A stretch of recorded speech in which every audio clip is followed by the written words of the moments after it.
Bonjour, re-bienvenue à ce cours numéro un, troisième partie. Euh, je vais débuter rapidement pour pas perdre de temps. On a vu diverses notions dans les deux autres parties. Vous devez les écouter un après les autres, toujours en prenant des notes. Ici, j'ai parlé dans l'autre partie d'avant, là, ce que c'est une variable dépendante et une variable indépendante. On va ici voir ce que c'est en détail. Les variables indépendantes et dépendantes sont des concepts fondamentaux en méthodologie de recherche, particulièrement dans les études expérimentales et quasi-expérimentales. Voici une explication de leur principe de relation méthodologique accompagnée d'exemples que je vais donner. Les principes de relation méthodologique sont tout d'abord d'établir une causalité, c'est-à-dire la variable indépendante est considérée comme la cause potentielle, tandis que la variable dépendante est l'effet supposé. On mesure surtout les valeurs de la variable dépendante en conséquence de la variable indépendante. Quelle est la manipulation qu'on observe, le deuxième élément? La variable indépendante est manipulée ou choisie par le chercheur alors que la variable dépendante est mesurée en réponse à cette manipulation. Troisièmement, on observe la plupart du temps une relation de temporalité, c'est-à-dire que la variable indépendante précède généralement la variable dépendante dans le temps, ce qui permet d'établir une relation de cause à effet. Quatrièmement, quelle est la notion de contrôle? Les autres variables pouvant influencer la relation sont contrôlées pour isoler l'effet de la variable indépendante sur la variable dépendante, sinon la méthodologie de recherche s'avère biaisée. On verra quels sont les biais de recherche éventuellement. Ensuite, la mesurabilité. La variable dépendante doit être mesurable et quantifiable pour évaluer l'impact de la variable indépendante. Des exemples de relations entre variables indépendantes et variables dépendantes. Un exemple de psychologie cognitive serait de valider une variable indépendante, c'est-à-dire le temps d'étude, et de mesurer la performance à un examen. L'hypothèse que le temps d'étude augmente, meilleure sera la performance à l'examen. Notion de psychologie sociale.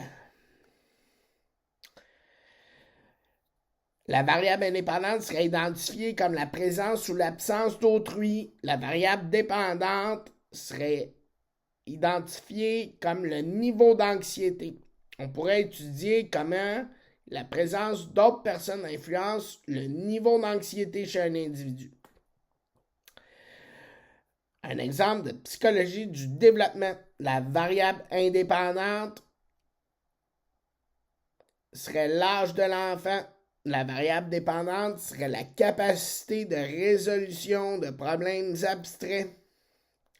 Cette relation permet d'examiner comment les capacités cognitives évoluent avec l'âge. On va en parler dans d'autres théories de ça. Un exemple provenant de psychologie clinique. La variable indépendante serait le type de thérapie. On va en parler en psychologie cognitive, des types de thérapie. Cognitive versus comportementale. Puis la variable dépendante serait l'observation, serait la réduction des symptômes dépressifs.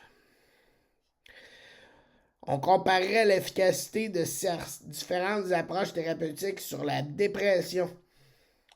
En neurosciences, la variable indépendante serait le niveau de stimulation cérébrale. La variable dépendante serait l'activité neuronale mesurée par un IRM, de l'imagerie à résonance magnétique du cerveau. On trouve généralement ces appareils-là dans les hôpitaux les plus perfectionnés dans le monde. C'est des tests qui coûtent excessivement cher. La neuroscience est souvent le cheval de bataille pour obtenir les subventions au niveau politique. Il y a beaucoup plus de professionnels qui s'investissent dans les neurosciences que dans les autres domaines, à ce que je cherche, sans preuve exacte. En conclusion, la relation méthodologique entre variables indépendantes et variables dépendantes est essentielle pour établir des liens de causalité en recherche. Elle permet aux chercheurs de structurer leurs études de manière à isoler. Il faut isoler les variables, puis mesurer un effet spécifique. Ce qu'on veut, c'est la spécificité de nos recherches sur les variables, de l'effet qu'une variable a sur une autre, tout en contrôlant les facteurs externes qui pourraient influencer les résultats. Je vais vous inviter à formuler des hypothèses de recherche dans votre devoir. Qu'est-ce qui vous intéresse? Donnez-moi des repères pour vous donner des exemples adaptés à vos besoins. C'est la raison pourquoi c'est nécessaire de participer au cours de manière active et puis ce sera à noter dans vos résultats les gens qui participeront de manière active, qui suivront le rythme. Je suis capable d'observer que vous regardez les vidéos ou vous les regardez pas. Je peux pas identifier qui les regarde ou qui les regarde pas, mais pour l'instant, le premier cours, après quelques jours, n'a pas été visionné par la majorité des étudiants. Alors, il va falloir que vous intégriez les rangs pour suivre le rythme. Même si le cours est à distance et à votre rythme, vu qu'il y a des devoirs à chaque semaine, je vous invite à participer activement. Puis si jamais le format du cours échange, ben on décidera autrement. Mais pour l'instant, j'essaie de vous motiver à participer. En avoir pour votre argent.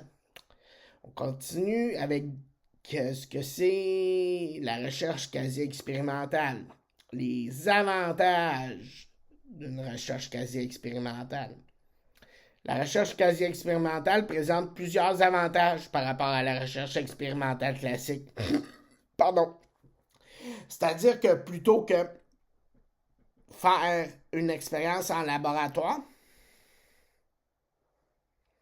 on va faire l'expérience sur le terrain.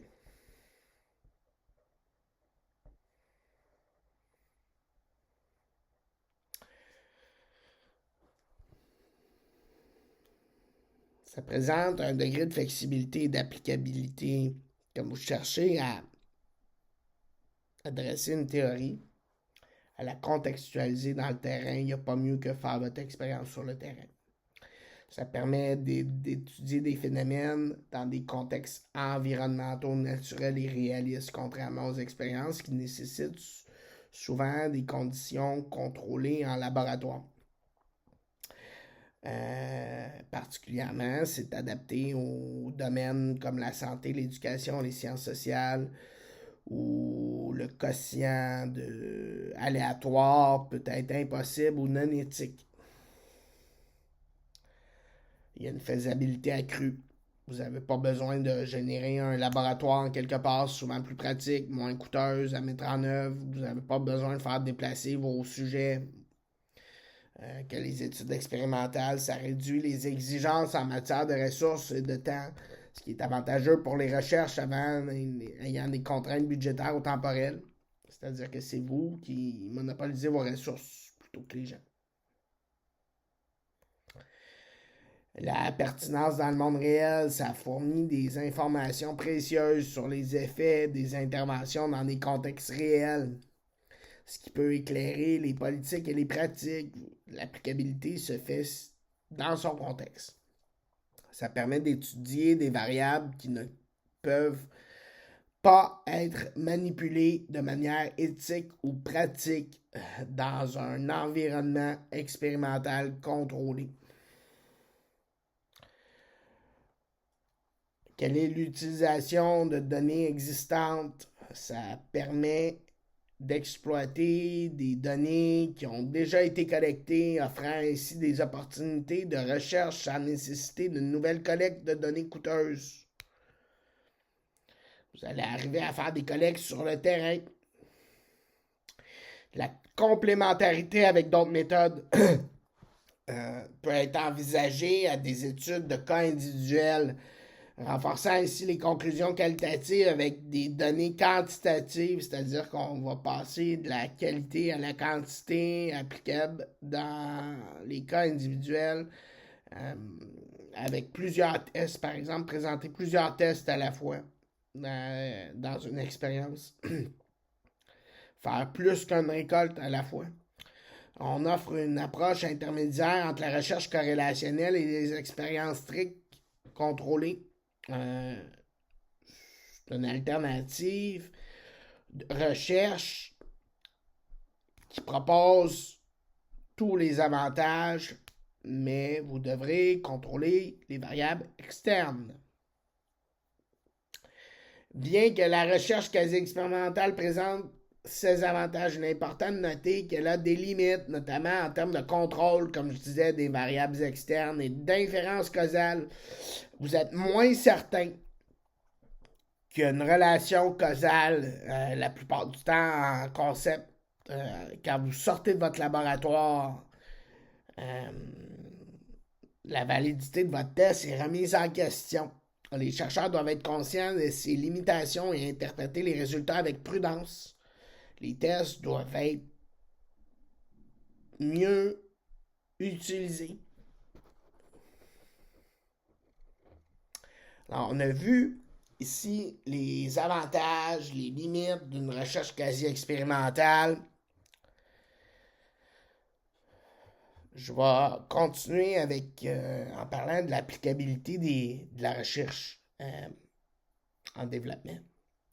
Surtout en recherche puis en développement, il va falloir mieux explorer le phénomène quand on aura plus de matériel pour contextualiser la recherche. Je connais peu ou pas votre niveau de connaissance en développement, alors pour l'instant, tenons-nous-en à des concepts méthodologiques. Ainsi, appliquer les concepts méthodologiques à la théorie sera possible plus tard en ayant mieux compris ou acquis du savoir en la matière. On applique généralement la recherche, entre autres en éducation. Les chercheurs en éducation utilisent fréquemment des designs quasi expérimentaux ou des plans de recherche. On peut parler de plans de recherche plutôt que de design pour évaluer l'efficacité de nouvelles méthodes d'enseignement ou de programmes éducatifs. Par exemple, ils peuvent comparer les résultats des élèves dans les écoles qui adoptent volontairement une nouvelle méthode pédagogique à ceux qui ne l'adoptent pas. Excusez-moi, je cachais mes lèvres. Si vous avez besoin de mieux lire sur mon visage. Ensuite, la recherche en santé publique. Les quasi-expériences sont souvent employées pour étudier l'impact de politiques ou d'interventions de santé publique à grande échelle. Un exemple classique est l'évaluation des effets de l'interdiction de fumer en comparant les résultats de santé dans les régions et sans ces interdictions. Au Canada, dans les années 80, quand j'étais enfant, on avait le droit de fumer dans les restaurants, on avait le droit de fumer en public. Maintenant, les lois ont beaucoup changé, puis les gens n'ont pas le droit de fumer dans les endroits publics. L'odeur de la fumée est disparue partout, dans tous les établissements. On dressait des sections pour fumeurs et pour non-fumeurs au Canada, au Québec.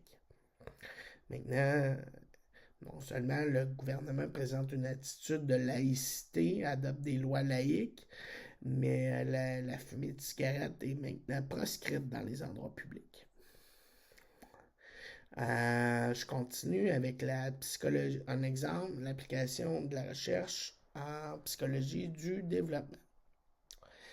Les psychologues du développement utilisent fréquemment des plans de recherche quasi expérimentaux pour étudier comment les expériences des enfants façonnent leur croissance et leur développement en comparant par rapport à des enfants de différents milieux socio-économiques. Les conditions socio-économiques sont une variable fréquemment observée ou c'est des critères qui reviennent constamment pour différencier les échantillons de la population. La différence entre un échantillon et une population, c'est que l'échantillon est une partie de la population. Et bien, quand on dresse un plan de recherche, il faut s'adresser à un échantillon de population. Si on s'adresse à une population au complet, on ne parle plus d'un plan de recherche, ni d'un sondage, mais d'un recensement de population. Les recherches en milieu naturel, l'application de la méthodologie de recherche, les quasi-expériences, sont particulièrement utiles pour étudier des phénomènes dans des environnements naturels où le phénomène aléatoire n'est pas possible ou éthique. Ça inclut des domaines comme la psychologie sociale, organisationnelle et clinique. En psychologie sociale, on dresse des plans de recherche sur des beaucoup plus grands groupes. Alors, on doit appliquer les théories avec beaucoup plus de facteurs externes, de variables externes. L'évaluation des programmes. Les quasi-expériences sont couramment utilisées pour évaluer l'efficacité de programmes d'intervention, notamment dans le domaine de la protection de l'enfance et des services sociaux. On utilise des devis de recherche pour mesurer l'effet des programmes gouvernementaux législatifs. La recherche en politique publique. Les chercheurs utilisent des designs quasi expérimentaux pour évaluer l'impact de réformes gouvernementales et de politiques publiques sur divers résultats économiques et sociaux. En résumé, la méthode quasi expérimentale est particulièrement adaptée aux besoins de la recherche où il est difficile ou non éthique de mettre en place une expérience contrôlée ou aléatoire.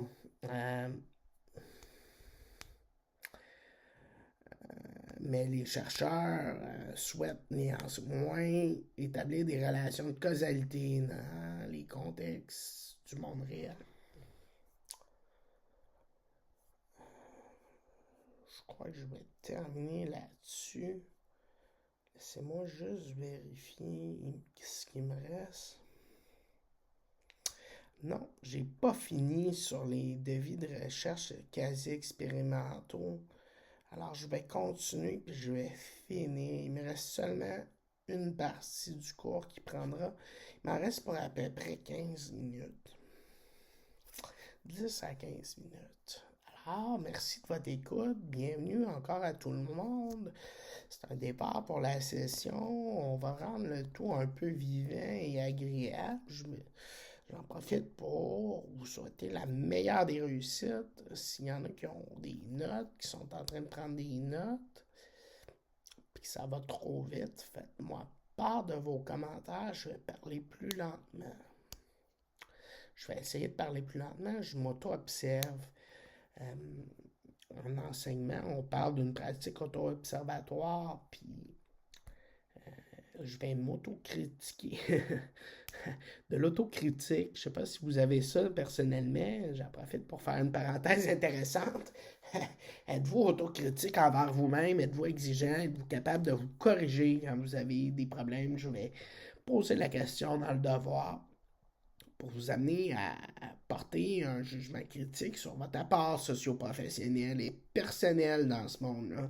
Je trouve que savoir agir dans le monde, c'est aussi important qu'avoir du savoir. Alors, on va cheminer ensemble, discutant de questions philosophiques, d'attitude, de savoir-être dans notre monde, aussi bouleversant que ça peut être parfois, aussi exigeant en performance que ça peut être pour d'autres. Pour ceux qui débutent, c'est une façon de se positionner sur eux-mêmes par rapport à l'environnement et on va partager les résultats de vos réponses que je vais garder anonymes. Les notes vont rester anonymes, soit dit en passant. Alors, n'ayez pas peur de vous appliquer pour m'impressionner dans vos réponses. Je ne vous demande pas de développer une thèse de doctorat dans vos devoirs, mais d'appliquer un strict minimum de rigueur. Je continue. Voici quelques exemples de recherches quasi expérimentaux dans le domaine de la psychologie développementale. Des études sur l'impact des programmes d'intervention précoce. Qu'est-ce que c'est ça? Noyer le poisson dans l'œuf. Prendre connaissance d'une situation avant que le plus tôt possible et intervenir. Une étude quasi expérimentale pourrait évaluer l'efficacité d'un programme d'intervention précoce pour les enfants à risque de retard de développement. Par exemple, en ce moment, les gens qui s'intéressent aux conflits civils en Haïti pourraient évaluer l'impact sur les enfants à long terme. Les chercheurs pourraient comparer le développement cognitif et social d'un groupe d'enfants participant au programme à celui d'un groupe similaire n'y participant pas sans assignation aléatoire. Ici, on soulève quand même une question éthique où les enfants qui ne profitent pas du programme en auraient besoin. Alors, il faut limiter les torts que vous faites aux enfants qui en auraient besoin en même temps que vous offriez les services. Je pense que la question est quand même assez épineuse dans le cas d'un programme sur les enfants puis d'un trouble, d'un désastre ou trop important. Quand tout le monde en a besoin, tout le monde en a besoin. C'est éthique. Les recherches sur les effets de l'environnement familial, par exemple. Une étude pourrait examiner l'influence du milieu socio-économique, ce qui n'est pas votre responsabilité sur le développement de l'enfant en comparant des cousins exposés à différents niveaux de désavantage du quartier, en utilisant des covariables mesurées pour contrôler les différents préexistantes. Bon. Un plan de recherche qui mesure les impacts socio-économiques, j'en l'ai cité plus tôt, c'est souvent une variable indépendante. Ça peut devenir la variable dépendante si on décide de soutenir financièrement les gens par rapport à une variable plus indépendante, là, comme la guerre. Là, bon. Mais il y a peu de manipulation possible sur une variable indépendante. Le temps, il avance de manière constante et ne dépend pas de l'intervention de l'humain. L'évaluation de programmes éducatifs, on pourrait vérifier quel sera l'impact des étudiants qui auront suivi des cours sous ma supervision dans leur milieu. Oui, quelle sera leur influence, quels seront leurs résultats par rapport à l'environnement, des suites de formation initiale en université. Les chercheurs pourraient aussi mesurer l'impact d'un nouveau programme d'apprentissage socio-émotionnel, comme ici, il est question, les chercheurs commencent à se pencher sur de l'éducation émotionnelle chez les enfants de petit âge dans les écoles en comparant les compétences socio-émotionnelles des enfants mettant en œuvre le programme à celles d'élèves d'écoles similaires qui ne l'utilisent pas. Il ne faut pas punir ceux qui ne participent pas. L'éducation émotionnelle permet une meilleure gestion selon les résultats de recherche de la vie courante. Plus tôt on apprend à un enfant à gérer ses émotions, plus il va être habile à les gérer longitudinalement. Développementalement, ce qu'on a appris en deuxième année de l'école classique, rendu à l'université, on le maîtrise et on s'organise de manière plus complexe. C'est-à-dire qu'une fois qu'on a acquis des compétences de base, de manière un peu irréversible, on crée des liens avec notre intelligence pour mieux utiliser ces concepts-là. C'est le phénomène développemental de croissance qu'on appelle. Qu'est-ce que c'est la croissance? On en a parlé plus tôt. En voici un bon exemple. Les analyses de l'influence des structures familiales. Partout dans le monde, le mariage, le divorce, la monoparentalité, quand un des deux parents est mort, on pourrait analyser l'association entre les structures familiales et le développement des enfants en comparant les résultats développementaux d'enfants issus de différentes configurations familiales en contrôlant statistiquement les variables confondantes. Les familles reconstituées, c'est-à-dire un père ou une mère divorcé ou endeuillé qui refait sa vie avec un autre homme ou une autre femme, qui peut avoir des enfants déjà ou pas d'enfants déjà. Il y a des études qui m'ont été présentées en classe développementale à l'Université de Montréal ici sur ces concepts-là et les variables statistiques sont bien définies dans notre milieu. Ces exemples illustrent comment les méthodes quasi expérimentales permettent d'étudier des questions importantes en psychologie développementale. Lorsque l'aspect aléatoire n'est pas possible ou éthique, tout en s'efforçant de contrôler les variables qui se confondent pour établir des relations causales possibles. Là, je parle, c'est difficile à comprendre un petit peu, là, parce qu'il faut maîtriser les concepts de méthodologie.